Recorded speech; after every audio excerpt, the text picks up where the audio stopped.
कान खोलकर सुन लेना, तुम्हारा मायका तब तक ही मायका है जब तक शादी नहीं हुई। शादी हो गई, शादी के बाद 2 दिन 4 दिन को आओगी तो सम्मान मिलेगा, और महीने भर पड़ी रहोगी तो फिर ननद बर्तन धुलवाएगी। धुल पहुंचा और लगा और मेरे पांव भी दबा देना।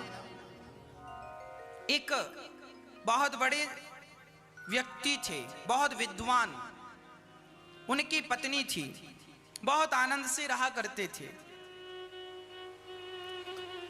वो इतने विद्वान थे कि सारे लोग उनकी तारीफ किया करते थे, पर उनके पिताजी सदा कहा करते, अरे अभी तो बच्चा है, कुछ जानता नहीं। उन्हें बड़ा बुरा लगता, सारे लोग मुझे विद्वान कहते हैं, तारीफ करते हो, मेरा बाप मेरी कभी प्रशंसा नहीं करता, सदा कहता है कुछ नहीं जानता। एक दिन उसके मन में आया, कुल्हाड़ी लेकर मार दूंगा अपने बाप को।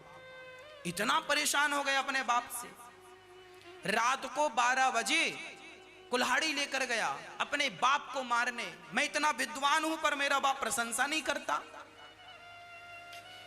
तब उसकी मां और उसके पिताजी कुटिया में थे, वो कुल्हाड़ी लेकर गया था कि पिता को मार डालूंगा आज।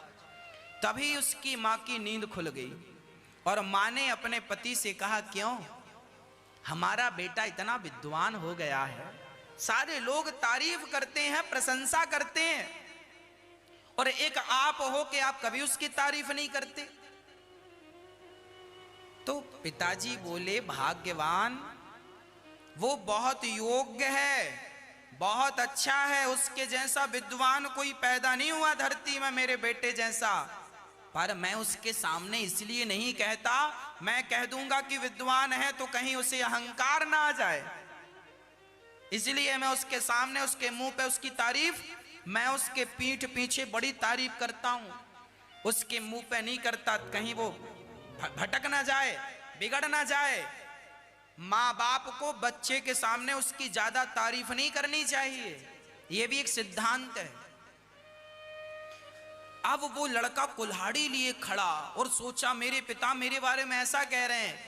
अब तो वो कुल्हाड़ी छोड़कर तुरंत पिता के चरणों में पड़ गया, पिताजी माफ कर दो, आप इतने अच्छे हैं और मैं आपको गलत समझता रहा, मेरे से अपराध हो गया, मैंने अपने बाप को मारने का सोच लिया, ये भी एक अपराध है, मुझे दंड मिलना चाहिए, पिताजी मुझे दंड दीजिए, बोलिए मुझे क्या दंड देना चाहते हैं। पिता ने कहा, बेटा कोई दंड नहीं, माफ किया ना पिताजी, दंड दीजिए।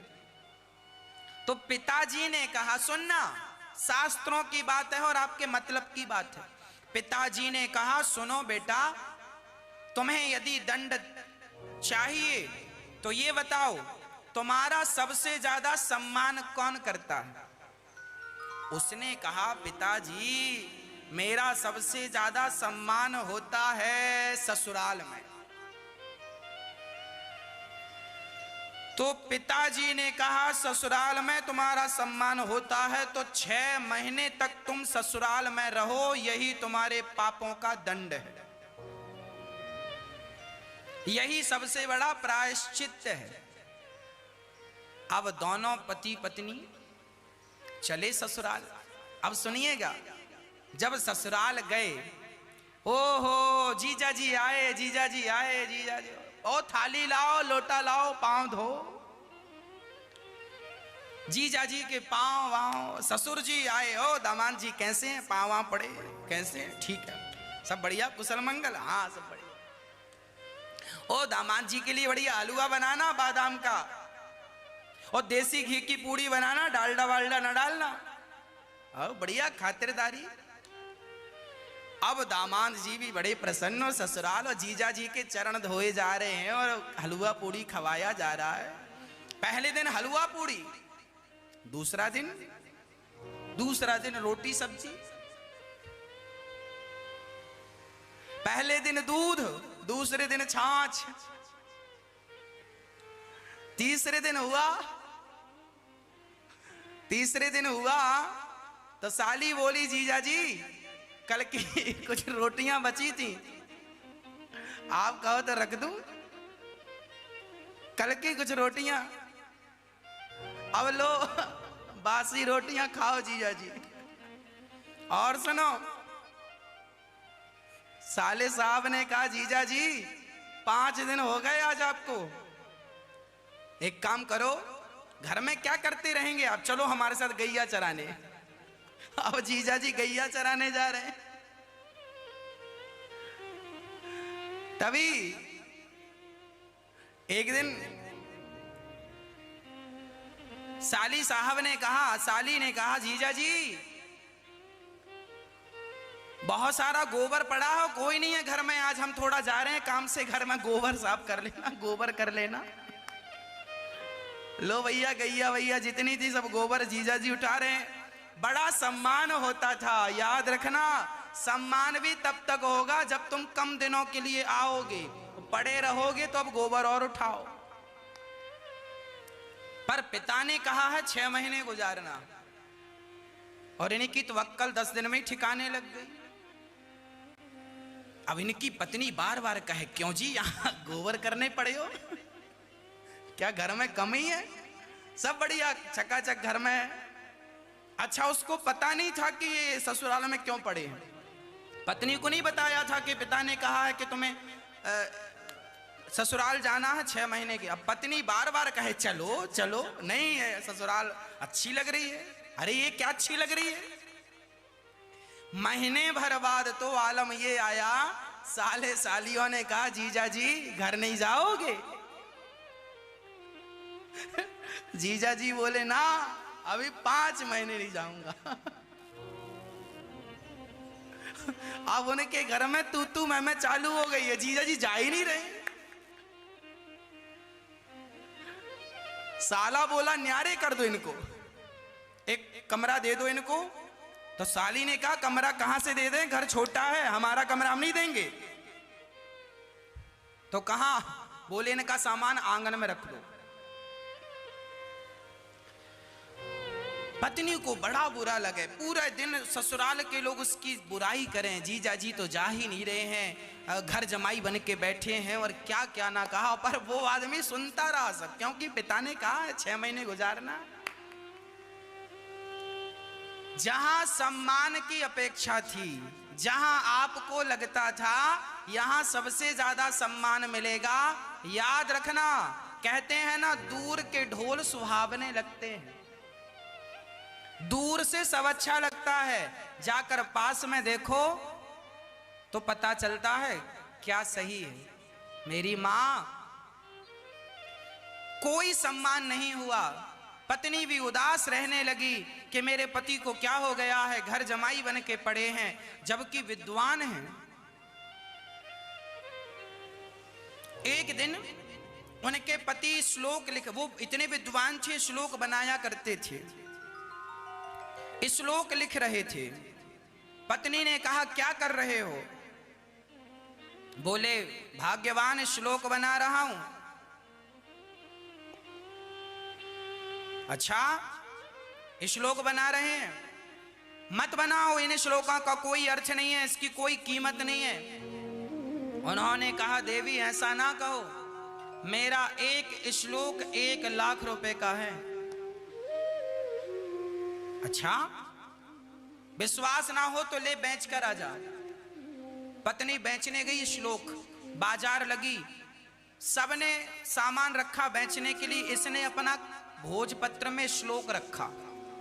अब सब आए, पूछे ये क्या है, बोले श्लोक, बोले कीमत 1 लाख। सारा सामान बिक गया बाजार का, पर श्लोक का कोई ग्राहक नहीं आया। तभी राजा आया, और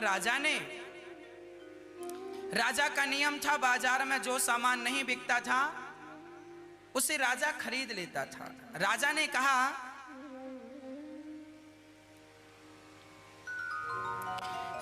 कहा देवी ये क्या है, बोले श्लोक मेरे पति ने लिखा है।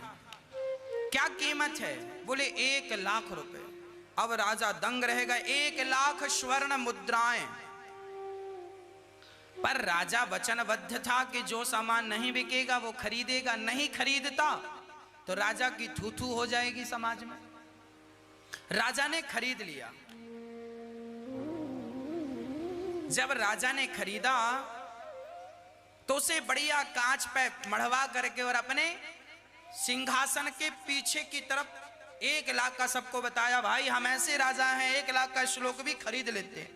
खरीदा, लगवाया, और वो लड़की सामान भर के 1 लाख स्वर्ण मुद्राएं गाड़ी में भर के गई।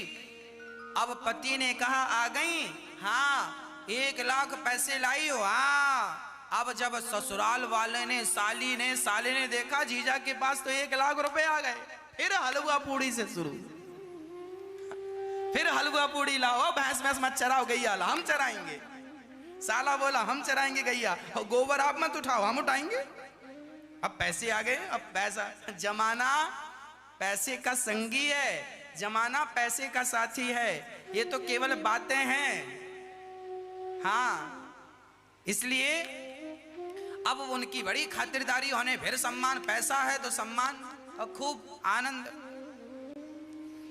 जिस राजा ने वो 1 लाख का श्लोक खरीदा, उसके बेटे ने सोचा कि मेरा बाप तो मुझे राज्य देता नहीं, इसे मार दूं और राज्य हड़प लूं।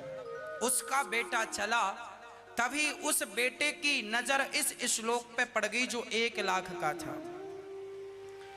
उस श्लोक में लिखा था, सहसा विदिदिम तन क्रियाम अविवेक परमा पदाम पदम। कहने का तात्पर्य यह था, उस श्लोक का यह अर्थ था कि अपना धैर्य, अपना साहस, अपना पराक्रम कभी नहीं छोड़ना चाहिए। अपनी ईमानदारी, अपनी सहजता, अपनी सरलता कभी नहीं छोड़नी चाहिए।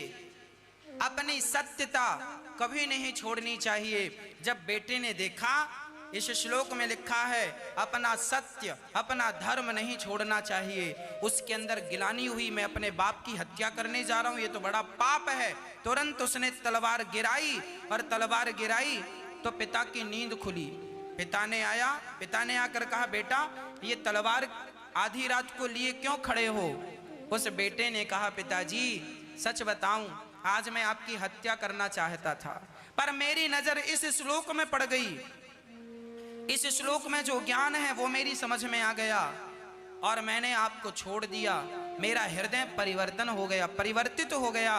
तब पिता ने समझ लिया कि 1 लाख रुपए में मैंने श्लोक खरीदा था, घाटे का सौदा नहीं है। इस 1 लाख के श्लोक ने मेरे प्राणों की रक्षा कर ली।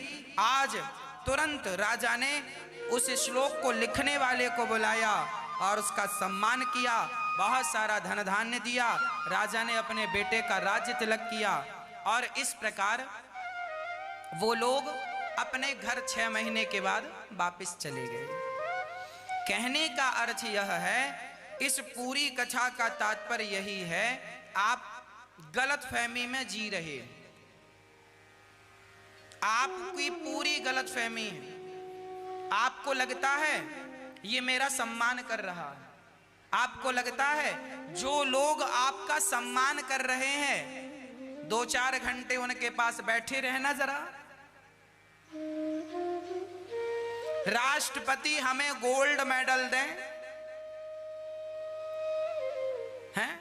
राष्ट्रपति हमारा सम्मान करें और हम अब राष्ट्रपति जी के पास ही बैठे रहें कि भाई इन्होंने तो हमारा सम्मान किया है, बैठे रहें। थोड़ी देर बाद तो राष्ट्रपति जी बिठा लेंगे।